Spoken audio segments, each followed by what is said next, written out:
दिल्ली की वो सीट जहां आपको बीजेपी ने नहीं कांग्रेस ने हराया। आंकड़े बयां कर रहे हैं ये कहानी। दिल्ली विधानसभा चुनाव 2025 में कांग्रेस और आम आदमी पार्टी के अलग अलग चुनाव लड़ने के कारण सीधा फायदा बीजेपी को हुआ। दिल्ली विधानसभा चुनाव में भाजपा ने 70 में से 48 सीट पर शनिवार को जीत दर्ज की। अरविंद केजरीवाल के नेतृत्व वाली आप को सिर्फ 22 सीट पर ही जीत मिली। इस हार के साथ आपने न केवल अपनी राजनीतिक ताकत को खो दिया, बल्कि पिछले दशक में बनी अपराजय रहने वाली अपनी प्रतिष्ठा को भी गंवा दिया।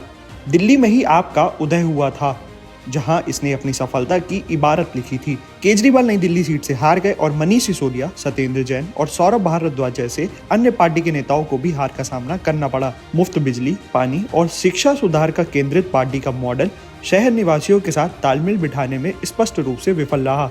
इन नतीजों से इंडिया ब्लॉक के सहयोगी दलों के बीच तालमेल की किसी कमी का नुकसान भी देखने को मिला। आम आदमी पार्टी को दिल्ली की कई सीटों पर बीजेपी ने नहीं, बल्कि इंडिया ब्लॉक के उन सहयोगी दल कांग्रेस ने हराया। आपसे सवाल उठ रहे हैं कि क्या आप और कांग्रेस को दिल्ली में एक साथ चुनाव लड़ना चाहिए था? कुछ आंकड़े इस सवालों को और पुख्ता कर रहे हैं, क्योंकि इन दोनों दलों के अलग अलग चुनाव लड़ने का सीधा फायदा बीजेपी को हुआ।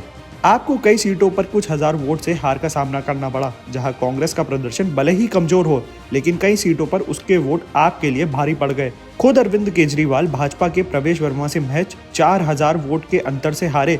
करीब इतने ही वोट इसी सीट पर कांग्रेस उम्मीदवार को मिले। इसी तरह मनीष सिसोदिया और सौरभ भारद्वाज जैसे आपके बड़े नेता भी बहुत कम अंतर से सीट से हारे, और इन्हीं सीट पर भी इसी अंतर से अधिक वोट कांग्रेस उम्मीदवार को पाले में गिरे।